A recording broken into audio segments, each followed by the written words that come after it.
بسم اللہ الرحمن الرحیم۔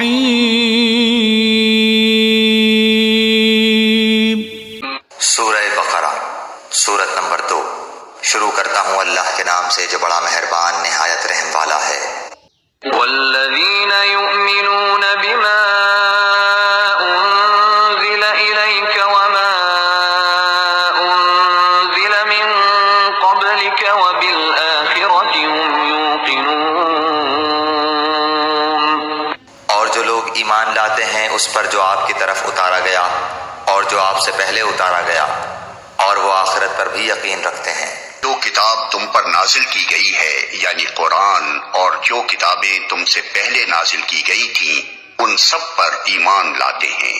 یہ پانچویں شرط ہے کہ آدمی ان تمام کتابوں کو برحق تسلیم کرے جو وحی کے ذریعے سے خدا نے محمد صلی اللہ علیہ وسلم اور ان سے پہلے کے انبیاء پر مختلف زمانوں اور ملکوں میں نازل کی۔ اس شرط کی بنا پر قرآن کی ہدایت کا دروازہ ان سب لوگوں پر بند ہے جو سرے سے اس ضرورت ہی کے قائل نہ ہوں کہ انسان کو خدا کی طرف سے ہدایت ملنی چاہیے، یا اس ضرورت کے تو قائل ہوں مگر اس کے لیے وحی اور رسالت کی طرف رجوع کرنا غیر ضروری سمجھتے ہوں، اور خود کچھ نظریات قائم کر کے انہی کو خدائی ہدایت قرار دے بیٹھیں، یا آسمانی کتابوں کے بھی قائل ہوں مگر صرف اس کتاب یا ان کتابوں پر ایمان لائیں جنہیں ان کے باپ دادا مانتے چلے آئے ہیں۔ رہی اسی سرچشمے سے نکلی ہوئی دوسری ہدایات تو وہ ان کو قبول کرنے سے انکار کر دیں۔ ایسے سب لوگوں کو الگ کر کے قرآن اپنا چشمہ فیض صرف ان لوگوں کے لیے کھولتا ہے جو اپنے آپ کو خدائی ہدایت کا محتاج بھی مانتے ہوں اور یہ بھی تسلیم کرتے ہوں کہ خدا کی یہ ہدایت ہر انسان کے پاس الگ الگ نہیں آتی بلکہ انبیاء اور کتب آسمانی کے ذریعے سے ہی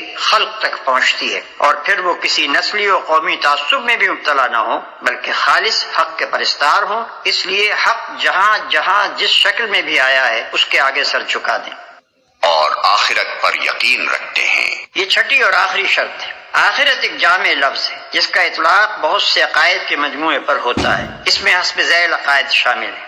ایک یہ کہ انسان اس دنیا میں غیر ذمہ دار نہیں ہے بلکہ اپنے تمام اعمال کے لیے خدا کے سامنے جواب دہ ہے۔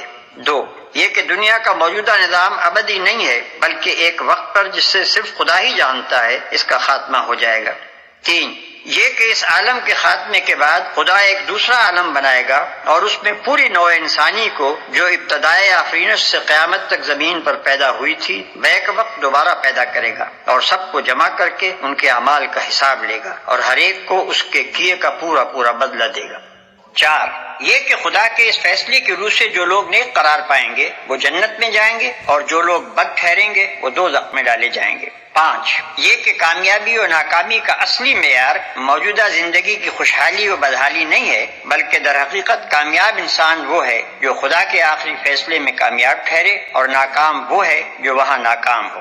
عقائد کے اس مجموعے پر جن لوگوں کو یقین نہ ہو وہ قرآن سے کوئی فائدہ نہیں اٹھا سکتے، کیونکہ ان باتوں کا انکار تو درکنار اگر کسی کے دل میں ان کی طرف سے شک اور تذبذب کی کیفیت بھی ہو تو وہ اس راستے پر نہیں چل سکتا جو انسانی زندگی کے لیے قرآن نے تجویز کیا ہے۔